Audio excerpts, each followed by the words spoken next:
Dok, saya mau bertanya tentang penyakit MAH, dok.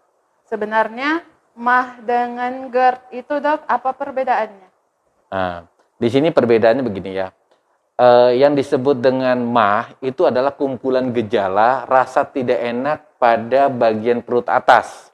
Dari rasa kembung, rasa enek, rasa nyeri, pokoknya kumpulan gejala. Makanya kita nyebutnya sindrom dispepsia. Sedangkan GERD itu adalah rasa panas di dada karena refleks daripada asam lambung di daerah kerongkongan. Nah, sehingga kita menyimpulkan gini, kalau sindrom dispepsia itu merupakan akibat daripada penyakit tertentu. Jadi rasa tidak enaknya itu banyak sekali sebabnya. Sedangkan GERD itu disebabkan karena asam lambung yang naik ke kerongkongan. Itulah perbedaan antara MAH sama GERD. Terus, dok, bagaimana GERD itu terjadi? Perjalanannya bagaimana? GERD itu terjadi karena begini. Antara tenggorokan kita dengan lambung itu ada sekat yang memisahkan. Sekat itu kita sebut dengan sphincter oesophagus bagian bawah. Nah, sphincter ini secara otomatis terbuka pada waktu kita makan atau minum, makanannya mendekati sphincter oesophagus, itu di daerah ulu hati ya. Dia terbuka sehingga makanannya masuk, ketika makanannya masuk pintunya tertutup lagi atau sekat itu tertutup lagi. Cuma dalam keadaan tertentu sekat itu bisa mengalami kelemahan. Misalnya orang peminum alkohol, peminum kopi. Kemudian yang ketiga, wanita lagi hamil. Semakin kehamilannya besar, biasanya sphincternya juga mengalami kelemahan sehingga mudah sekali mengalami refleks daripada oesophagus. Orang yang tidak terbiasa minum obat hipertensi amlodipin pun bisa.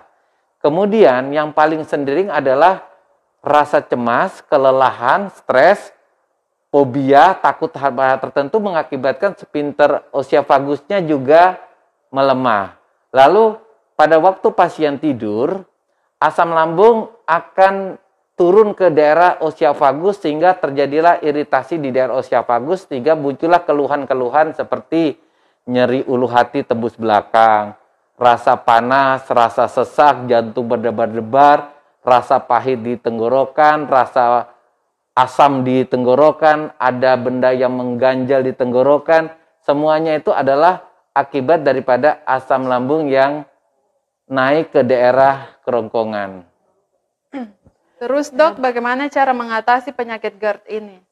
Nah, untuk mengatasi gangguan GERD ini memang susah-susah gampang ya, karena biasanya dari penyebab yang tadi GERD itu paling sering itu disebabkan oleh gangguan kecemasan, kelelahan, sehingga memang penyebabnya saja susah sekali untuk hilang. Nah, tetapi kalau kita tiba-tiba mengalami gangguan GERD ini, pertama kita langkahnya adalah istirahat sejenak, duduk, kemudian kita minum air hangat, lalu minum antasida sirup kira-kira 2 sendok. Kalau masih juga terasa nyeri, kita minum paracetamol atau penghilang nyeri yang ada di rumah. Jika kita mau istirahat baringlah miring ke kiri atau tidur setengah duduk, misalnya 30 derajat. Nah, lama-lama akan membaik. Nah, itu kalau terjadi gangguan yang tiba-tiba mendadak gangguan daripada GERD tersebut. Kalau cara pencegahannya, dok? Nah, untuk mencegah GERD, pertama kita lakukan tidur miring ke kiri ya, atau tidur terlentang dengan posisi 30 derajat. Yang kedua, kita minum antasida sirup setiap menjelang tidur. Karena apa? GERD ini kan karena asam lambung naik ke kerongkongan yang terjadi pada waktu kita tidur. Jadi kita lakukan aja setiap mau tidur 10 menit kita minum antasida sirup. Kemudian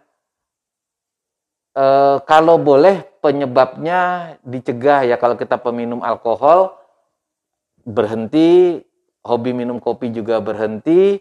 Nah, tapi kalau kita penyebabnya karena kecemasan, memang kita harus cari sumber apa yang membuat kita cemas. Karena kalau sumber penyakitnya atau asal muasal penyakitnya tidak bisa hilang, memang agak susah untuk menghilangkan gangguan GERD tersebut. Adakah makanan pantangan yang untuk penyakit GERD ini, Dok?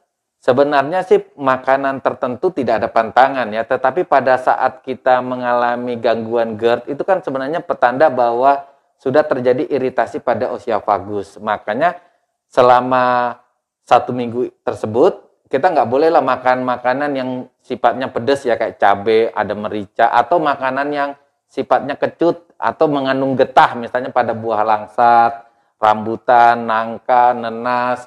Itu sementara dihindari sampai apa? Sampai keluhannya terasa membaik. Ya, kalau sudah terasa membaik, tentu makanan-makanan tersebut boleh lagi dimakan. Oh iya. Baik, Dok. Terima kasih atas informasinya. Terima kasih juga ya, topik kita tentang hari ini tentang penyakit GERD.